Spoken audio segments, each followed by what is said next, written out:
반갑습니다. 하나님께서 오늘 우리에게 주신 말씀은 이사야 27장 2절에서 13절까지입니다. 그날이 오면 저 아름다운 포도원을 두고 너희는 이런 노래를 불러라. 나 주는 포도나무를 돌보는 포도원치기다. 나는 때를 맞추어서 포도나무에 물을 주며 아무도 포도나무를 해치지 못하도록 밤낮으로 돌본다. 나는 포도원에 노여워할 일이 전혀 없다. 거기에서 찔레와 가시덤불이 자라서 나를 대항하여 싸우려고 한다면 나는 그것들에게 달려들어 그것들을 모조리 불살라 버릴 것이다. 그러나 나의 대적들이 내가 보호하여 주기를 원한다면 나와 화친하여야 할 것이다. 그렇다, 나와 화친하여야 할 것이다. 앞으로 야곱이 뿌리를 내릴 것이다. 이스라엘이 싹을 내고 꽃을 피울 것이니 그 열매가 땅 위에 가득 찰 것이다. 야곱을 친 자들을 치신 것처럼 주님께서 그렇게 혹독하게 야곱을 치셨겠느냐? 야곱을 사륙하던 자들을 사륙하신 것처럼 주님께서 그렇게 많이 야곱을 사륙하셨겠느냐? 그렇지 않다. 주님께서 이스라엘을 포로로 보내셔서 적절히 견책하셨고 거센 동풍이 불 때에 거기에 좀 더 거센 바람을 보내셔서 이스라엘을 쫓아내셨을 뿐이다. 그렇게 해서 야곱의 죄악이 사함을 얻으며 이렇게 함으로써 죄를 용서받게 될 것이니 곧 야곱이 이교 제단의 모든 돌을 헐어 흰 가루로 만들고 아세라 여신상과 분향단을 다시는 세우지 않을 것이다. 견고한 성읍이 적막해지고 집터는 버려져서 아무도 살지 않으니 마치 사막과 같을 것이다. 거기에서는 송아지가 풀을 뜯을 것이며 송아지가 거기에 누워서 나뭇가지들을 모두 먹어 치울 것이다. 나뭇가지가 말라 꺾어지면 여인들이 와서 그것들을 땔감으로 주워다가 불을 피울 것이다. 이 백성이 이렇게 지각이 없으니 그들을 만드신 조성자 하나님께서 그들을 불쌍히 여기지 않으실 것이며 그들을 지으신 창조주 하나님께서 그들에게 은혜를 베풀지 않으실 것이다. 너희 이스라엘 자손아, 그날이 오면 주님께서 유프라테스 강으로부터 이집트 강에 이르기까지 너희를 알곡처럼 일일이 거두어 들이실 것이다. 그날이 오면 큰 나팔 소리가 울릴 것이니 아시리아 땅에서 망할 뻔한 사람들과 이집트 땅으로 쫓겨났던 사람들이 돌아온다. 그들이 예루살렘의 거룩한 산에서 주님을 경배할 것이다. 아멘. 첫째, 노여워할 일이 전혀 없으신 하나님. 2절에서 5절까지. 본문 3절을 보시면요. 하나님은 스스로를 포도원치기라고 소개하십니다. 3절, 나 주는 포도나무를 돌보는 포도원치기다. 나는 때를 맞추어서 포도나무에 물을 주며 아무도 포도나무를 해치지 못하도록 밤낮으로 돌본다. 그러면서 이제 이 구절에서 쓰인 동사들은요, 하나같이 지속적이고 성실한 돌봄을 가리키고 있습니다. 다시 말해, 때를 맞춰 물을 주고 밤낮으로 돌본다라고 하는 것, 이것은요, 성실한 돌봄을 의미하는 것이겠죠. 말하자면 하나님께서 우리를 그렇게 돌보신다라는 거예요. 하나님은 참고 성실하시고 신실하신 사랑의 아버지이십니다. 그러면서 이제 4절 보시면요. 4절, 나는 포도원에 노여워할 일이 전혀 없다. 나는 포도원에 노여워할 일이 전혀 없다. 아마 이제 기억하실지 모르겠는데요.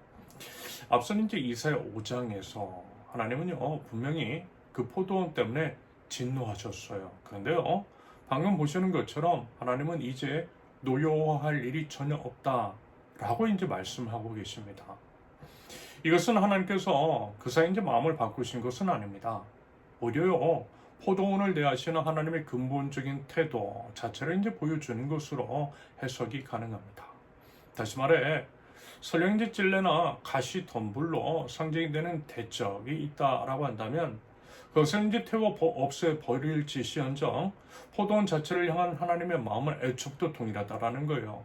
노여움이 아니라 돌봄의 마음, 그것이라는 말씀이고요. 그 마음이 바로 우리를 향한 하나님의 마음, 하나님의 본심이시라는 겁니다. 그런데 이제 5절을 보시면 대적들에게조차 이런 얘기를 하고 계시더라는 것. 5절. 그러나 나의 대적들이 내가 보호하여 주기를 원한다면 나와 화친하여야 할 것이다. 그렇다. 나와 화친하여야 할 것이다. 결국 무슨 얘기예요? 하나님께서 이제 진정으로 원하시는 결말은 모두의 화친이라는 겁니다. 원수까지도 사랑하시고 그들이 돌아오길 간절히 바라시는 하나님, 우리에게 원수를 사랑하라 말씀하신 것도 결국 하나님의 마음이 그러하시기 때문입니다. 하나님은 원수까지도 사랑하시는 참 사랑의 아버지이십니다. 여러분 이런 얘기 들어보셨을 거예요. 세상에는 구원받은 자와 아직 구원을 받지 않은 자만 있을 뿐, 아예 이제 구원에서 배제된 사람, 구원을 받아서는 안 될 사람은 하나도 없다라고 하는 것을 말입니다. 여러분 부디 이 마음, 우리의 마음이 되기를 바라고요. 우리 스스로 사람을 나누지 않고 모든 사람이 구원을 받는데 애를 쓰고 또 힘을 쓸 줄 아는 저와 여러분들, 참 하나님 나라 백성들 모두 되실 수 있기를 바랍니다. 둘째, 예배로 이끄시는 하나님. 6절에서 13절까지. 본문 이제 7절을 먼저 보시면요. 7절. 야곱을 친 자들을 치신 것처럼 주님께서 이제 그렇게 혹독하게 야곱을 치셨겠느냐? 야곱을 사륙하던 자들을 사륙하신 것처럼 주님께서 그렇게 많이 야곱을 사륙하셨겠느냐?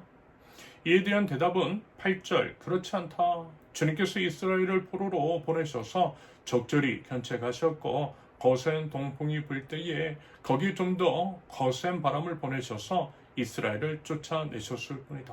맞아요, 여러분. 하나님의 백성에 대한 징계는요, 달라요. 당연히 다르죠. 왜요? 부모와 자식의 관계이기 때문입니다. 부모는요, 자식을 징계할 때 그 목적이 회개와 회복이며 그 근저에는 사랑이 있어요. 사랑이 있어요. 사랑하기 때문에 징계하는 겁니다.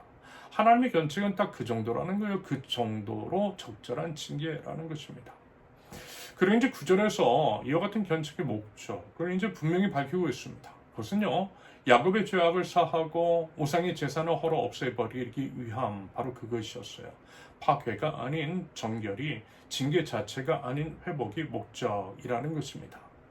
그리고 이제 당연히 아세라 여신상과 분향단, 곧 우리의 마음을 하나님께서 갈라놓았던 그것들을 이제 뿌리채 뽑아내야 비로소 이제 진짜 뿌리, 하나님을 향한 뿌리가 낼 수 있다라는 것입니다. 그래서 이제 그 말씀하신 거예요. 근데요, 10절과 11절에서는 갑자기 이제 어두운 경고로 이어져요. 견고한 성읍이 적막해지고 송아지가 나뭇가지를 먹어치고 여인들이 마른 가지를 주워다가 불을 피운다라고 하는 것. 이것은요, 징계를 받고도 깨닫지 못하는 지각 없음, 곧 징계의 목적을 알아차리지 못한 채 그저 이제 고통만 겪고 지나가 버리는 것에 대한 경고라 할 수 있겠습니다. 그렇게 뭐라고요? 우리가 어리석다라는 겁니다. 여러분이 솔직히 이제 그렇지 않나요? 고난이 찾아왔을 때, 그리고 그것이 분명한 하나님의 사인, 이미 이제 분명함에도 그것을 알아차리지를 못해요. 여전히 계속해서 죄악의 구렁텅이에서 허우적대는 우리의 어리석음이었습니다. 여러분, 부디요, 영적인 민감성이 있어서 죄에 대해서 단호할 수 있기를 바라고요. 하나님께서 주신 사인에 대해서 기민하고 적절하게 반응할 줄 아는 그런 지혜가 저와 여러분들에게 있을 수 있기를 바랍니다. 그러면서 중요한 게 뭐예요? 결국에는 하나님의 뜻입니다.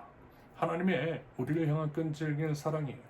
우리의 어떠함이 아니라 하나님의 그 사랑이 우리를 붙드시고 우리를 어떠함에도 불구하고 하나님은 우리를 포기하지 않으시고요, 반드시 구원하신다라는 것입니다. 그래서 보세요.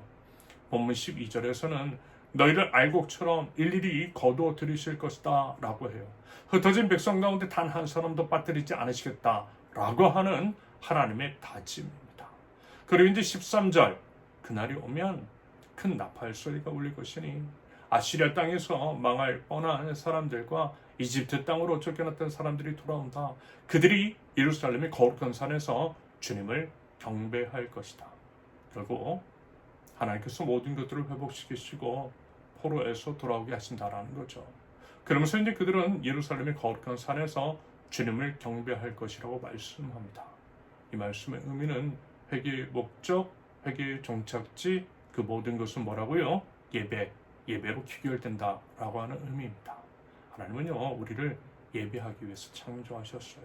여러분, 하나님께서 이제 우리를 이제 흩어진 우리를 모으셨습니다. 여러 이제 상황과 환경 가운데 흩어질 뻔했던 우리 한 사람 한 사람을 여러분 우리 세우는 교회 공동체로 모으셨어요. 이렇게 모으신 이유, 그것은요 다름 아닌 예배하게 하시기 위함이라는 것. 여러분 이제 우리 새로운 처소에서 예배하게 될 텐데요. 여러분 우리 더 힘써 함께 예배하면 좋겠습니다. 예배하되 우리가 아닌 하나님께서 원하시는 예배, 거룩과 정결로 하나님께서 받으실 만한 예배를 올려드릴 줄 아는 예배자, 저와 여러분들 우리 세우는 교회 공동체 될 수 있기를 예수님 이름으로 축원합니다. 함께 기도합니다. 성실과 한결같은 사랑으로 저희를 지켜주시고 먹이시고 돌보시는 아버지 하나님께 감사와 찬양과 영광을 올려드립니다. 혹시라도 저희 마음 가운데 옛 찔레와 가시덤불 같은 것들이 있다라고 한다면 하나님 그것들 뽑아주시고 오직 정직한 마음으로 하나님을 예배하는 저희 되도록 주님 인도하여 주옵소서. 고난과 고통 속에서도 하나님의 사랑, 하나님의 마음을 보는 눈을 열어주시며 오늘 하루도 믿음과 감사로 살아가는 저희 될 수 있도록 주님 인도하여 주옵소서. 예수님의 이름으로 기도합니다. 아멘. 하나님께서 오늘 우리에게 주신 말씀과 각자의 기도 제목을 놓고 우리 잠시 기도합니다.